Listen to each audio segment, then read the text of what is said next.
여러분 안녕하세요. 부평시사학원 HSK 5급 강사 이동욱입니다.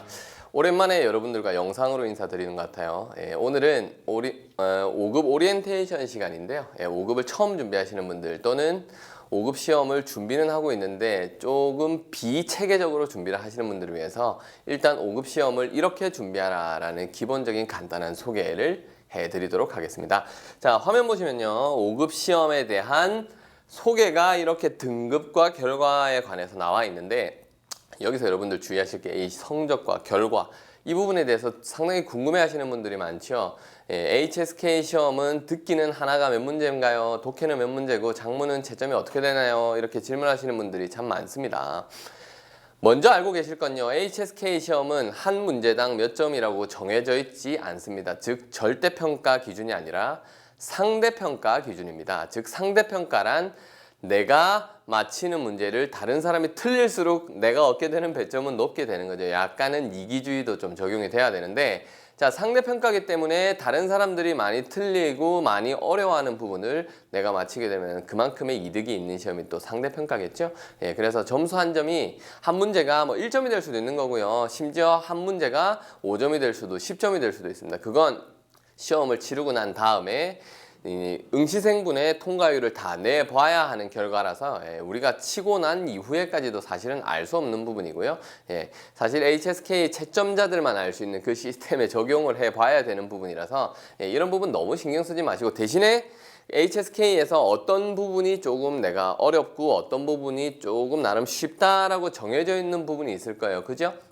뭐 예를 들면 듣기는 일부분은 조금 할만한데 장문 듣기는 조금 어렵다든지 독해도 앞부분은 조금 할만한데 뒤에 있는 긴 독해는 어려워요. 장문도 뭐 제시어 장문은 너무 어렵습니다. 나름 고민들이 다들 가지고 계신데 내가 어려워하는 부분은 대다수가 어려워한다고 보시면 되십니다. 그래서 내가 취약한 부분을 얼마나 단기간에 빨리 이 약점을 보완하시느냐가 5급을 얼마나 고득점으로 딸 수 있는지 관건이라고 할 수 있겠습니다. 자, 듣기, 독해, 장문 세 개의 부분을 100점 만점으로 잡아가서 총점은 300점이 되겠죠. 180점 이상, 60%만 이제 도달하게 되면 자격증은 나오게 되겠습니다.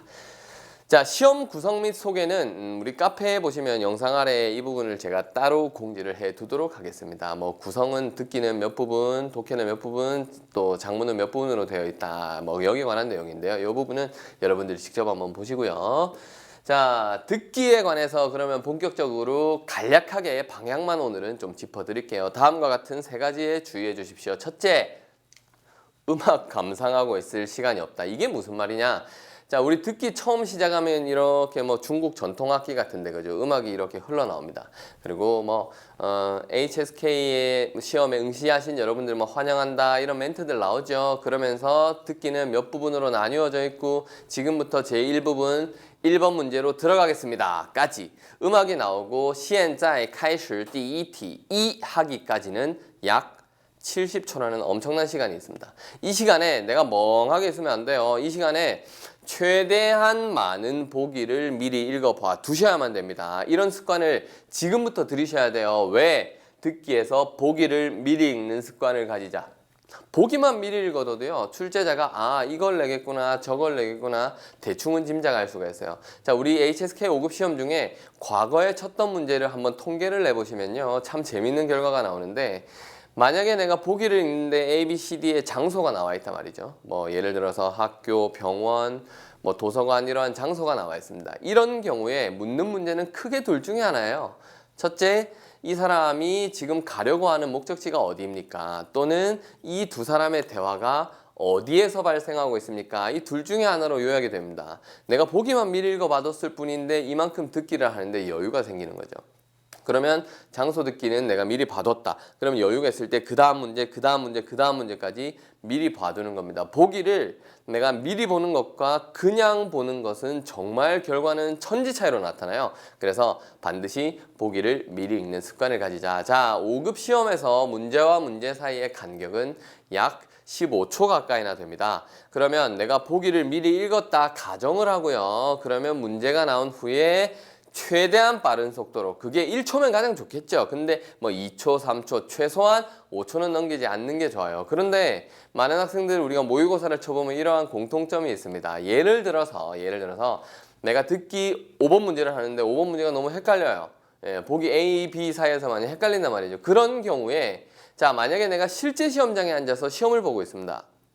듣기 5번 문제를 하는데 5번이 너무 어렵단 말이에요. 그런 경우에는 나도 모르게 이 5번 문제에 집착을 하고 있어요. 여러분들 다 그런 경험 있으신가요? 예, 그러면 이 15초가 5번 문제 생각하는데 다 흘러가 버리는 겁니다. 그러면 언제까지 고민하게 되죠, 우리? 예, 6번 시작합니다. 류 나올 때까지 그거 고민하게 됩니다. 그럼 이제서야 눈으로는 6번 문제를 보고요. 머리로 생각하고 손으로 필기해가며 막 귀로는 들어가며 막 3가지, 4가지 동작을 동시에 해야 된단 말이죠. 그러면 6번 문제도 끌려가게 되고 그러다가 또 7번 문제도 끌려가게 되고 8번 문제도 끌려가게 되고 예, 마지막 45번까지 끌려가게 되면은 그 시험은 어려웠지라는 말이 어찌 그리 나한테 위로가 되는지. 예, 그래서 시험장에 가서 이 사실을 깨닫지 말고요. 평소에 연습하실 때 보기를 미리 읽는 습관을 가지자. 이거 너무 중요한 표현입니다. 그 다음에 장문 듣기가 가장 쉽다. 예, 앞서 말씀드렸죠. HSK는 뭐다? 상대평가예요. 장문 듣기로 갈수록요. 벌써 1번에서 30번까지 들어오면서 막 사람들 막 앞뒤 상하 좌우 막 얻어 터지고 이미 집중력은 많이 떨어져 있을 때입니다. 그 상태에서 장문 듣기를 한단 말이죠. 그럼 장문 듣기를 할 때도 뭐 중국 뭐 예전에 유명한 사람들 인물 소개를 할 때도 있고요. 뭐 사자성어의 유래를 소개할 수도 있고요. 뭐 때로는 뭐 상점이나 기차의 안내 방송이 나올 수도 있는 거죠. 예. 길다 보면은 내가 들을 때 내가 모르는 단어, 내가 모르는 표현 적당히 알겠는데 구체적으로는 잘 모르겠어요. 이렇게 되면 또 어떻게 됩니까? 그나마 얼마 남아있지 않던 집중력마저 또 떨어지게 됩니다. 그래서 뒤에 장문 듣기가 너무 어려웠어요 라고 이야기하시는 분들 많은데요. 장문 듣기도 요령이 있습니다. 예, 이야기가 나올 때는 반드시 따라오는 문제가 있고요. 이런 부분은 정답을 또 어디에서 찾을 수 있는지도 다들 요령이 있으니까 이런 부분은 제가 다음에 듣기 요령에 대해서 영상을 올리게 되면 그 영상을 좀 여러분들 참고해서 보시면 좋을 것 같습니다. 자, 다음은 이제 독해 부분이 되겠습니다. 위에 두라고 그러죠? 예, 다음과 같은 3가지에 주의해 주세요. 첫째, 독해 제1부분은 5급의 알지 파일이다. 예, 이게 무슨 말이냐면요. 자, 5급도 2,500개나 되는 방대한 양의 어휘가 있습니다. 이 중에서 5급 시험에서 우리 비중 있게 다루는 어휘는 1000에서 1500개 사이다라고 말씀드렸죠. 이 단어도 제각각의 궁합이 있단 말이에요. 뭐 한 가지 예를 들어 보겠습니다. 자, 우리가 무언가를 봤다라고 이야기를 할 때 여러분 머릿속에 봤다로 해석되는 동사는 과연 뭐뭐 있으신가요? 자, 몇 가지 머릿속에 떠오르는 것만 얘기해 볼까요? 뭐 취더라는 동사 있었죠. 예, 뭐 후어더도 있고요. 더다오도 있고요. 뭐 지에쇼, 지에쇼. 또 우리 전화 받다 할 땐 또 지혜라는 말도 있고요. 뭐 상당히 많이 있습니다. 그럼 한 10개 정도 내 머릿속에 있다고 쳐요. 뭐가? 단어의 뜻이. 자, 그럼 이 상황에서 제가 질문 하나 하죠. 나는 뭐 나이가 어리다고 무시받았습니다. 네? 난 여자라고 무시를 받았어요. 네? 나는 아직 뭐 지위가 낮다고 무시를 받았습니다. 자, 이때 받다는 뭘 써야 됩니까, 도대체? 자, 우리 좋다라는 말도 상당히 많죠. 뭐 하오뿐만이 아니라 부추어도 좋다죠. 이거 외에도요. 뭐 우리 5급 범위 안에 들어가는 단어 중에 뭐 추서, 량하오, 투, 추 이런 것들 전부 다 좋다로 해석이 될 수 있는 단어들입니다. 중국인들은 이 모든 단어를 경우에 맞게 쓰고 있어요. 즉 단어도 궁합이 있다는 겁니다. 예, 수준은 높고 낮다로 표현을 하죠. 속도는 빠르고 느리다로 표현을 하죠. 이런 것처럼 호응관계, 즉 단어도 궁합이 있는데 이 부분을 가장 연습을 잘할 수 있는 부분이 바로 독해 1부분이에요. 그래서 독해 1부분은 5급에서 엑기스 중에 엑기스라고 할 수 있습니다. 문제를 푸시고 난 다음에는 반드시 1부분은 세밀하게 정리해 주실수록 좋습니다. 자, 둘째. 지문의 장르에 속지 말라. HSK 독해 문제를 풀다 보면요. 무슨 인문과학, 자연과학, 사회과학, 중국 역사, 중국 인물, 중국 지리뿐만이 아니라 무슨 유머, 상식, 건강, 철학 엄청나게 많은 장르들이 나와요. 근데 이 장르를 해석을 하란 말이 아닙니다. 여기에 대해서 많이 속고들 계세요. 이걸 다 해석을 하면 어렵죠. 그죠? 중국 명나라 시대 때 의사도 나오는데 그 사람들을 우리가 어떻게 합니까? 모르는데요. 그죠? 이 장르 속에 어법 포인트가 숨어 있습니다. 어떤 어법 포인트가 있는지 이걸 보셔야 되는데 많은 분들은 처음부터 여전히 해석을 하고 계세요. 예, 해석을 하다 보면 막히죠. 막히게 되면 어떻게 됩니까? 우울해지죠. 문제 하나 맞히고 틀렸다에 일희일비하게 됩니다. 지금부터는 자, 문제 지문의 장르에 절대 속지 말고 아무리 어려운 표현이 나온다 할지라도 이 문제에는 어떤 어법 포인트가 있는지 이런 부분에 대해서 좀 꾸준히 정리해 주셔야 되겠고요. 마지막으로 중국인보다 독해 속도가 빠르면 지문을 다 읽으십시오. 이 말은 반대로 얘기하면 지문을 처음부터 끝까지 읽고 계시면 안 된다라는 겁니다. 반드시 요령껏 푸셔야 되는데 자, 이 부분도 우리 독해 제가 어떻게 풀라라는 영상을 여러분들 좀 참고해 주시면 좋을 것 같습니다. 자, 그 다음 표현 보시죠. HSK 5급 드디어 장문으로 왔습니다. 4급에서 5급으로 넘어오시는 분들이 가장 어렵다고 이야기를 많이 하는 게 바로 이 장문인데요. 왜 어려울까요? 이유는 하나밖에 없죠. 내가 쓰는 습관이 없기 때문입니다. 이걸 반대로 이야기하면 평상시에 좋은 문장을 하루에 하나씩만이라도 정리해 두시면 5급 장문은 어느 파트보다 쉬운 파트가 될 수 있습니다. 자, 다음 세 가지에 주의해 주세요. 첫째, 중국어는 위치의 언어다. 중국어는 어순만 맞으면 그건 어지간해서는 맞는 말이 돼요. 영어처럼 주어 동사가 위치가 바뀌지도 않고요. 동사 변형도 없습니다. 중국어는 딱 위치의 언어입니다. 그래서 주술목뿐만이 아니라 각각의 뼈대를 수식해주는 액세서리들 이런 것들도 제가 오리엔테이션 영상을 따로 남겨둘 테니까요. 그 어순 관련된 오리엔테이션은 여러분 반드시 꼭 봐주셔야 돼요. 아시겠죠? 물론 외국어 공부의 본질은 그런 것들이 아니에요. 의사소통이고 말만 전달이 되면 되는 거죠. 그런데 우리 HSK는 시험이다 보니까 올바른 표현을 여러분들이 할 수 있어야 되겠습니다. 자, 그래서 위치의 언어라는 거, 이게 내가 장문을 쓸 때 적용이 돼야 되죠. 둘째, 단어는 절대로 외우지 말라. 앞서 말씀드린 내용과 일맥상통합니다. 단어의 뜻만 알아서는 우리가 모든 문제를 다 풀 수도 없을 뿐더러 5급 시험에서 장문을 적는데 내가 어디에서 감점이 됐는지조차 모를 정도로 중국어는 많은 단어가 있고 이 단어 간의 호응 관계라는 게 분명히 존재합니다. 5급 범위 안에서도요. 그래서 단어의 뜻만 알아서는 좋은 장문이 절대 나올 수가 없으니까 짧게는 호응 관계, 길게는 문장을 보는 연습 지금부터 해주셔야 되겠고요.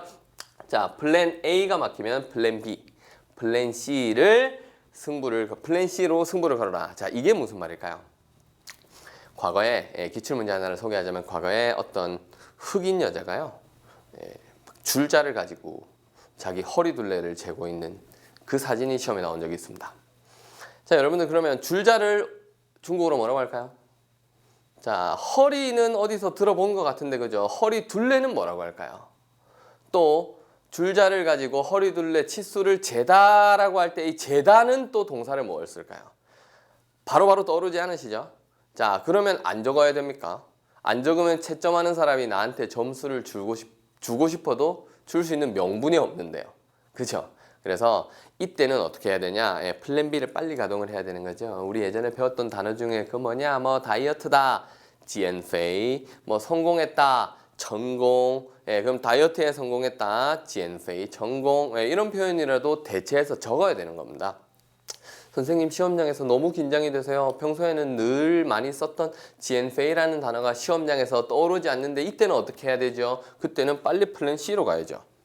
플랜 C라는 게 가장 기초가 되는 표현들이에요. 안 적는 것보다 낫습니다, 여러분.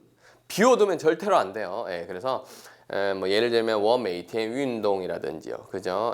뚜알리엔이라든지 요 정도 단어로라도 표현을 해줄 수 있으면 더 좋겠습니다. 아시겠죠?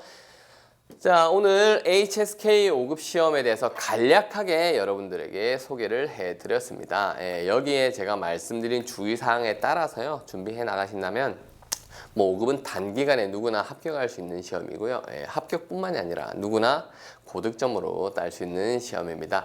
자, 자세한 세부 사항들은 다른 영상을 참고해 주시면 좋을 것 같고요. 아, 선생님 그래도 제가 지속을 잘 못하는데 그래도 학원 나와서 배우면 더 좋겠습니다 라고 생각되시는 분들, 아니면 상담이 필요하신 분들, 아니면 HSK 5급, 6급 뿐만이 아니라 중국어 그 어떤 것도 좋아요. 궁금하신 분들은 언제라도 우리 부평시사학원 찾아주시고 저 이동욱 강사를 찾아주시면 되겠습니다. 자, 그러면 여러분 5급 치시는 모든 분들 좋은 결과 있으시길 바라고요. 우리 다음 강의 때 또 찾아뵙도록 하겠습니다. 감사합니다.